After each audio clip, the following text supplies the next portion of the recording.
জীবন তিন ভাগে বিভক্ত।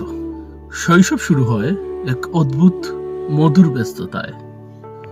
হাঁটতে শেখার দুলা খেলা, প্রথম শব্দ উচ্চারণের হাসি, খেলনা হারিয়ে ফেলার ছোট্ট মন খারাপ, সব মিলিয়ে তখন আমাদের ব্যস্ততা শুধুই বড় হওয়ার। পৃথিবীটাকে নতুন করে আবিষ্কারের আনন্দে দিন কেটে যায় অজান্তেই।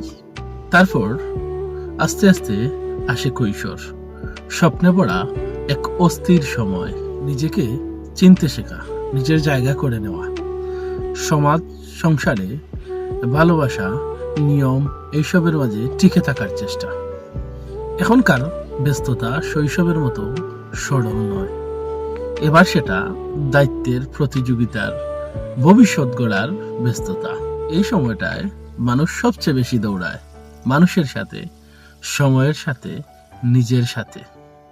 এমন চলতে চলতে আস্তে আস্তে জীবন ঘুরে যায় শেষ প্রান্তের দিকে। শেষ বয়সে মানুষ বুঝতে শেখে জীবন কারো জন্য অপেক্ষা করে না। শেষ বয়সের ব্যস্ততা অন্যরকম।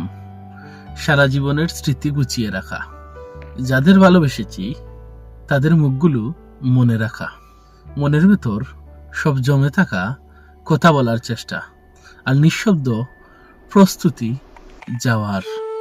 চলে যাওয়ার ব্যস্ততা হয়তো নীরব, কিন্তু সবচেয়ে বাস্তব। জীবন আসলে 3 অধ্যায়ের এক দীর্ঘ উপন্যাস। শৈশবের নির্মল শুরু, কৈশোরে অস্থির পথ চলা, আর শেষ বয়সে নীরব বিদায়। আশা, বাঁচা, আর একদিন চুপচাপ চলে যাওয়া।